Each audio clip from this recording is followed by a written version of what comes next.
नमस्कार दोस्तों, NDTV India पर रफ्तार रिबूटेड के एक बिल्कुल नए एपिसोड में आप सभी का स्वागत है। मेरा नाम है शम्स और आज मेरे साथ है बाज़ार में आई सबसे नई इलेक्ट्रिक कार। ये है सिट्रोएन की EC3।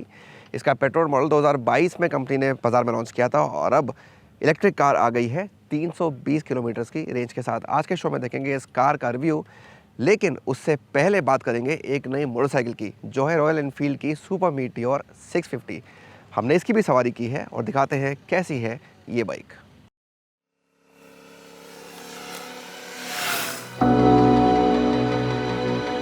एक क्रूजर मोटरसाइकिल का मतलब है लंबा सफर और बस चलते जाना, कुछ जिंदगी की तरह। यहाँ मजेदार सवारी या दमदार परफॉर्मेंस की अहमियत इतनी नहीं होती। एक क्रूजर का असली मजा लंबी खुली सड़क पर इसे आराम से चलाने का है।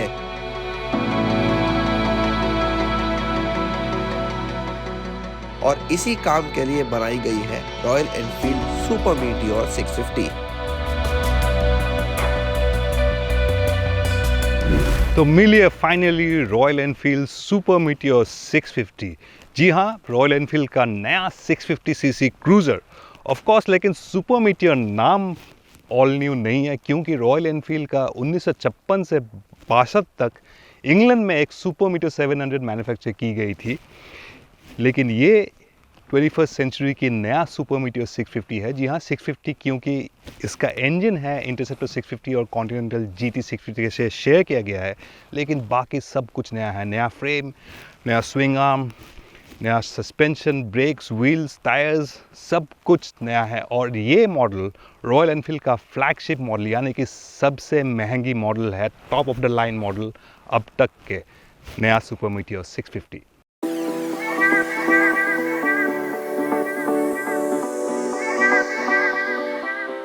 सुपर मीटियोर 650 रॉयल एनफील्ड की हाल के इतिहास में पहली क्रूजर नहीं है। इसी सदी की शुरुआत में आई थी थंडरबर्ड और उससे पहले 90 के दशक में कंपनी लाइटनिंग 535 की बिक्री करती थी, जो कंपनी की अब तक की सबसे बड़ी क्रूजर थी।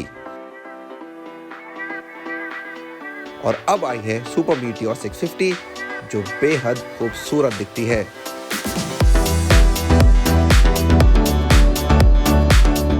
ये काफी बड़ी है लेकिन लुभाती है, डराती नहीं।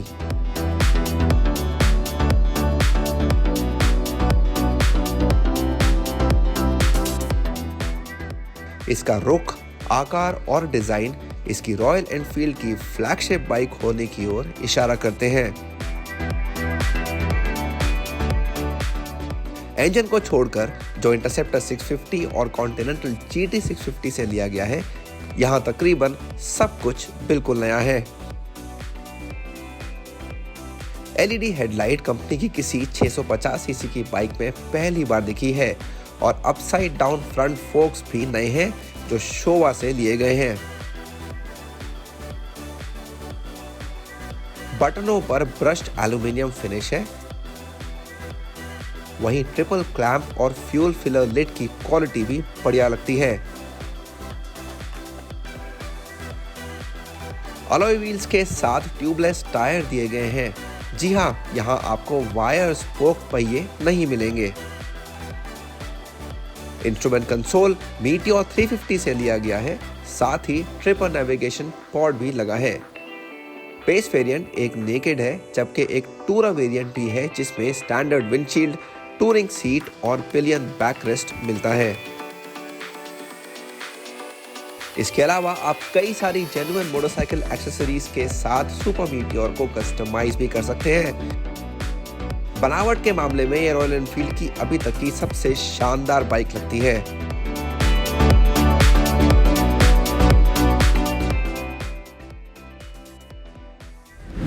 जी हाँ, देखिए सुपर मीटियोर 650 को। अगर आप क्रूज़र मोटरसाइकिल के शौकीन हैं तो आपको इसके लुक्स और डिज़ाइन ज़रूर पसंद आएंगे। Stretched out, long, heavy duty लगती है दिखने में। और रॉयल एनफील्ड के फ्लैगशिप मॉडल होने के नाते इसमें काफ़ी सारे प्रीमियम फिनिशेस है। Brush aluminium finish switch gear में, हेडलाइट बेजल में भी है, हेडलाइट स्टेज में भी है, सामने मडगार्ड स्टेज में भी है, ट्रिपल क्लैम्प भी, ब्रश एल्यूमिनियम फिनिश है, इंजन कवर्स भी नए हैं इंटरसेप्टर 650 और कॉन्टिनेंटल GT 650 के मुकाबले। तो डिज़ाइन में, इंजन में अंदर में कोई चेंजेस है नहीं, लेकिन इंजन कवर्स डिफरेंट है, तो दिखने में थोड़ा इंजन का फिनिश भी अलग ज़रूर है। और राइडिंग पोजीशन टिपिकल क्रूज़र है, feet forward riding position, handle bar चौड़े है, तो आपको बैठ के ही लगता है कि आप क्रूज़र में बैठे हुए हो, एक क्रूज़र मोटरसाइकिल में बैठे हुए। लेकिन चलती कैसी है नया सुपर मीटियोर 650, परफॉर्मेंस कैसी है, लंबे राइड पे आपको कैसा परफॉर्मेंस मिलेगा, चलिए देखते हैं।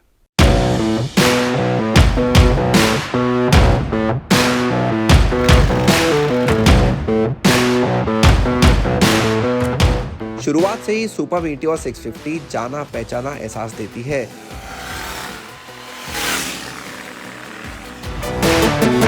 क्योंकि 648 सीसी का इंजन कंपनी की बाइक्स में पहले भी देखा गया है। ये स्मूथ है, रिफाइंड है और दमदार है। इसके आंकड़ों में कोई फर्क नहीं है, हालांकि इंजन मैप में चरित्र के हिसाब से बदलाव आया है। कंपनी की दूसरी 650 सीसी बाइक्स की तरह सुपर मीटियोर 650 100 किलोमीटर प्रति घंटे की रफ्तार छूने के लिए बेकरार नहीं रहती, क्योंकि ये उनसे ज्यादा भारी है।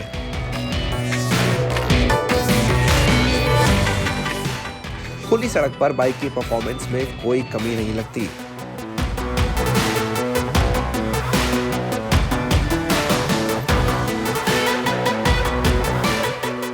हमें इसे शानदार खाली सड़कों पर चलाने का मौका मिला, जिससे अनुभव और भी बेहतर हो गया।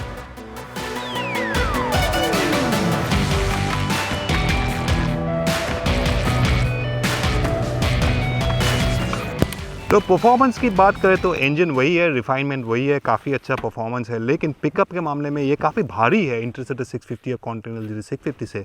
तो पिकअप थोड़ा कम इनिशियली आपको महसूस होता है, लेकिन आपको अगर क्रूज़र में पिकअप इतनी ज़रूरत नहीं है, आपको क्रूज़ करना है तो 100-120 आप दिन भर आराम से बिना कोई प्रॉब्लम आप चला सकते हो। उसके ऊपर भी अगर आपको जाना है आप जा सकते हो। मैंने 155 किलोमीटर/आवर टॉप स्पीड देखा है, स्पीडो इंडिकेटेड, लेकिन 130 के बाद जो विंड ब्लास्ट आपको महसूस होता है वो आप बहुत लंबे टाइम तक चला नहीं पाओगे। 100-120 में आप आराम से चलाओ, मज़े लो लॉन्ग राइड का, तब ठीक है। ब्रेक्स काफ़ी अच्छे हैं, स्टॉपिंग पावर काफ़ी अच्छा है, हैंडलिंग भी काफ़ी अच्छा है। यहाँ पे वैसे हमारा टेस्ट ट्रैक कहिए जैसलमेर के सड़क पे कोई कॉर्नर्स वैसे है नहीं, लंबा स्वीपिंग कॉर्नर्स है, कोई शिकायत नहीं है हैंडलिंग का, काफ़ी स्टेबल है, काफ़ी प्लांटेड है। लेकिन सस्पेंशन थोड़ा सा स्टिफ है मेरे हिसाब से। हम बताएंगे आपको फुल रिव्यू करके, लेकिन आपको अगर टूटे फूटे सड़क पे जाना तो थोड़ा सा स्टिफनेस महसूस ज़रूर होगा। लेकिन ओवरऑल अगर आपको ईजी रिलैक्स क्रूजिंग करना है तो आपको सुपर मीटियोर 650 में कोई शिकायत नहीं मिलेगी। तो ऑल प्लस पॉइंट्स रियली।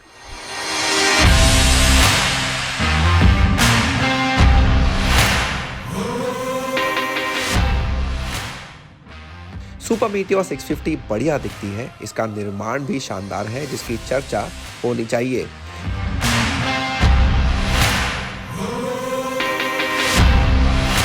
ये एक ऐसी मोटरसाइकिल है जो क्रूजर सेगमेंट की ओर लोगों को दोबारा आकर्षित कर सकती है और भारत के साथ साथ दुनिया भर में काफी लोकप्रिय बन सकती है।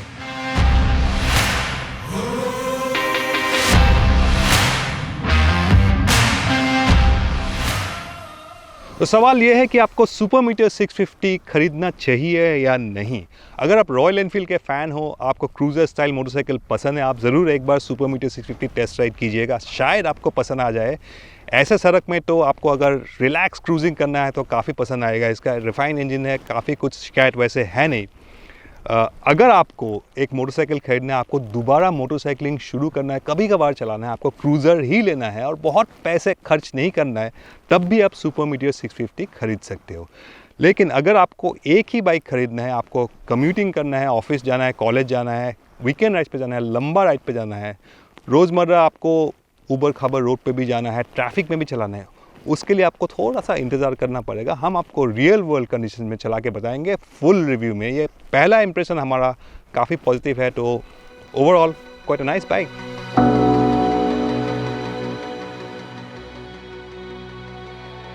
3.5 लाख रुपए की शुरुआती एक शोरूम कीमत के साथ सुपर मीटियोर 650 को नजरअंदाज करना आसान नहीं है। एक बेहद पसंद आने वाली मिड साइज क्रूजर होने के साथ साथ ये एक ऐसी मोटरसाइकिल है जो खूबसूरत है, अच्छी चलती है और एक लंबे सफर पर आपका बखूबी साथ देती है।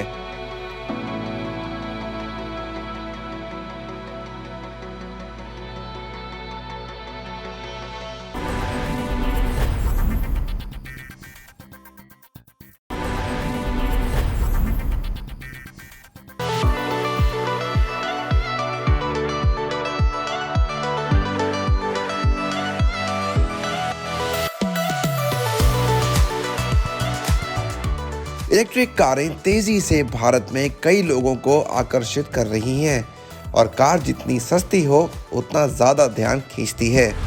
सिट्रोएन की भारत में सबसे नई कार इसका एक उदाहरण है।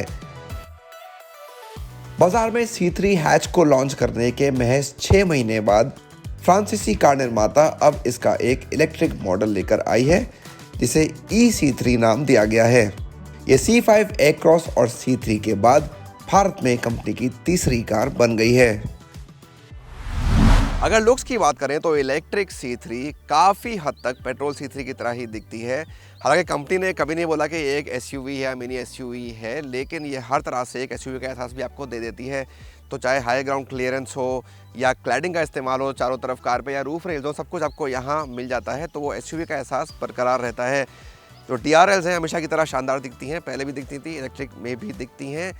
और सिट्रोएन का कहना है कि जो कार की अभी तक की सेल आई है, C3 पेट्रोल की बात मैं कर रहा हूँ, तो majority sales dual tone variant से आई हैं और इसीलिए खास इलेक्ट्रिक कार पे 3 नए डुअल टोन ऑप्शन भी दिए गए हैं जो सिर्फ इलेक्ट्रिक पे ही दिखेंगे। उनमें से एक ये कलर है ऑरेंज के साथ वाइट रूफ, वाकई दिखने में बढ़िया दिखता है।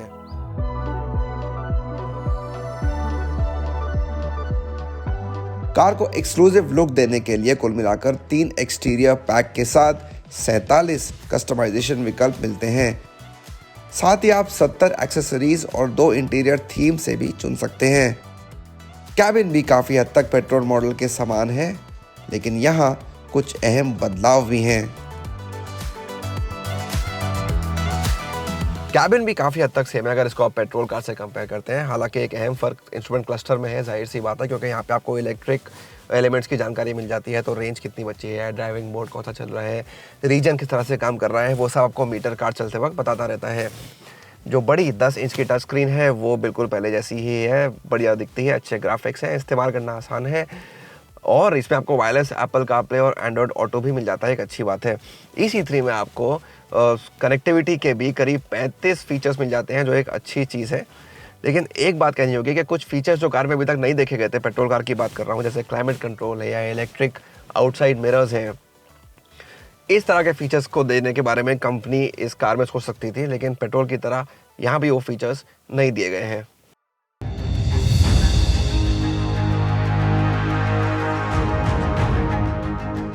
कैबिन में जगह की कोई कमी नहीं लगती, जो अच्छी बात है। 2450 मिलीमीटर का व्हील बेस इसमें मदद करता है, इसलिए आप जिस रो में भी समय बिताने का फैसला करेंगे वो आपको निराश नहीं करेगी। साथ ही 315 लीटर का बूट स्पेस मिलता है और हाँ, यहाँ एक स्पेयर टायर भी दिया गया है। लेकिन निश्चित तौर पर सबसे बड़ा सवाल ये है कि ये इलेक्ट्रिक कार चलती कैसी है।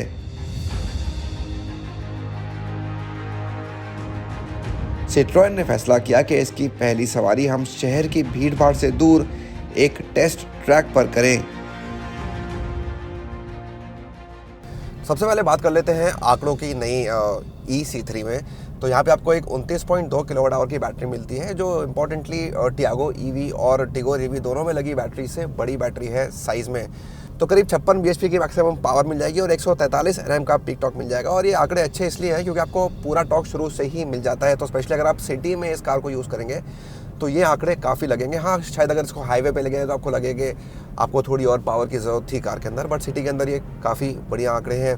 बहुत चर्चा हो रही है ऑलरेडी लॉन्च से पहले ही इस कार की बैटरी की, क्योंकि है तो LFP बैटरी जो नॉर्मली हम इस तरह की कार्स में देखते हैं, छोटी कार्स में, लेकिन ये ऑयल कूल्ड नहीं है, ये एयर कूल्ड है। तो सवाल ये उठ रहे हैं कि अभी फ़िलहाल तो ज़्यादा गर्मी नहीं है, जनवरी का महीना है, लेकिन जब मई जून का महीना आएगा तब क्या होगा, क्या ये बैटरी एयर कूल्ड होते हुए गर्मी को झेल पाएगी, या आप किसी तरह का कोई रेस तो आपके पास नहीं है। तो LFP जनरली बोला जाता है कि थर्मल मैनेजमेंट बेटर होता है, ज़्यादा अच्छे से गर्मी को डील कर लेती है। और क्योंकि इस गाड़ी की मोटर बहुत ज़्यादा पावरफुल नहीं है, बहुत ताकतवर नहीं है, तो वो एक चीज़ उसके फेवर में काम करती है। लेकिन ये कहना होगा कि इसका असली टेस्ट जो जून जुलाई की गर्मी आएगी ना, उसी में होगा, स्पेशली नॉर्थ इंडिया में।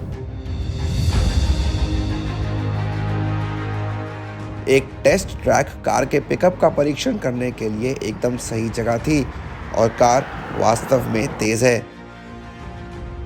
ये 6.8 सेकंड में 0 से 60 किलोमीटर प्रति घंटे की रफ्तार से दौड़ती है, और टॉप स्पीड है 107 किलोमीटर प्रति घंटा। कम से कम शहर में ये आंकड़े आपको बिल्कुल भी निराश नहीं करेंगे। 2 राइडिंग मोड्स यहाँ पे सिट्रोएन ने इस कार के अंदर दे दिए हैं, स्टैंडर्ड और इको। तो डिपेंड करता है कि आपको कितनी रिक्वायरमेंट है, आपको कितनी रेंज की ज़रूरत है, क्योंकि टोटल जो रेंज क्लेम्ड है वो 320 किलोमीटर है एक चार्ज के ऊपर। लेकिन अगर आपको ज़्यादा बढ़िया परफॉर्मेंस थोड़ी चाहिए, आपको ज़्यादा चलानी नहीं है, तो आप इसको स्टैंडर्ड में चला सकते हैं। लेकिन अगर बेटर माइलेज की ज़रूरत है, आपको ज़्यादा रेंज आपको चाहिए कार से, तो आप इसको इको मोड में चलाइए। हाँ, थोड़ी सी परफॉर्मेंस कम हो जाएगी, लेकिन आपको ज़्यादा रेंज कार के साथ मिल जाएगी। चार्जिंग की बात करें तो DC फास्ट चार्जर का उपयोग करके 1 घंटे से भी कम समय में EC3 10 से 80% तक चार्ज हो जाएगी। वहीं 15 एम्पियर के प्लग पॉइंट से इसे 10.5 घंटे में पूरी तरह चार्ज किया जा सकेगा। कंपनी EC3 की बैटरी पर 7 साल या 1,40,000 किलोमीटर की वारंटी दे रही है, और सुरक्षा के लिए कार में 2 एयरबैग्स के अलावा ABS और EBD और रिवर्स पार्किंग सेंसर मिलते हैं। सिट्रोएन की सारी गाड़ियाँ हिंदुस्तान में अभी तक जो आई हैं, जिसमें C5 है, C3 है, राइड क्वालिटी के लिए जानी जाती हैं, बढ़िया राइड क्वालिटी मिलती है आपको। ऐसा ही कुछ आप EC3 के बारे में भी कह सकते हैं कि आपको एक आरामदेह सवारी इस कार के अंदर मिलेगी। अब इसका वज़न जो है करीब 300 किलो बढ़ गया है पेट्रोल कार के मुकाबले। तो उससे क्या फ़र्क पड़ा है, ग्राउंड क्लियरेंस भी थोड़ा सा कम हो गया है, 180 वहाँ था, 170 यहाँ हो गया है इलेक्ट्रिक कार में। तो हैंडलिंग में फ़र्क आया है, और ये आपको दिखता है जब आप इस कार को तेज़ी से मोड़ रहे होते हैं, स्पेशली इस खाली ट्रैक के ऊपर। तो अगर दोनों में से एक को चुनना होगा तो मैं बोलूँगा कि C3 पेट्रोल की जो हैंडलिंग है वो थोड़ी सी इस कार से ज़्यादा बेटर है। इस कार में आपको थोड़ा तेज़ी से मोड़ते वक्त लगता है कि और ये बेहतर हो सकती थी। सिट्रोएन EC3 एक भरोसेमंद कार के रूप में सामने आती है, और यदि आप बाजार में एक किफ़ायती EV की तलाश कर रहे हैं तो विकल्प सीमित हैं, और ये एक अच्छा दांव हो सकता है। बुकिंग 22 जनवरी 2023 से शुरू होगी, जबकि कीमतों की घोषणा फरवरी में की जाएगी। हमें लगता है कि कीमतें 9 लाख रुपए एक शोरूम से शुरू होंगी, और इस कीमत पर ये टियागो EV का एक बढ़िया विकल्प बन जाएगी।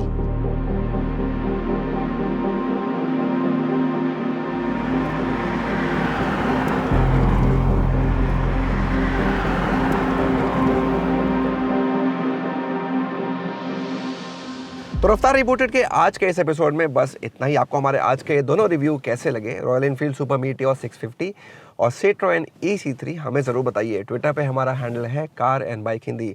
अगले हफ्ते शो पे आपसे फिर मिलेंगे कुछ और नई बाइक्स और कार्स के साथ। तब तक अपना ध्यान रखिए, सड़क पर बिल्कुल सुरक्षित रहिए। कार में बैठे हो तो सीट पर ज़रूर पहनिए, आगे बैठे हो या पीछे, और स्कूटर और बाइक पे हेलमेट लगाना बिल्कुल ना भूलिए, आगे बैठे हो या पीछे। नमस्कार।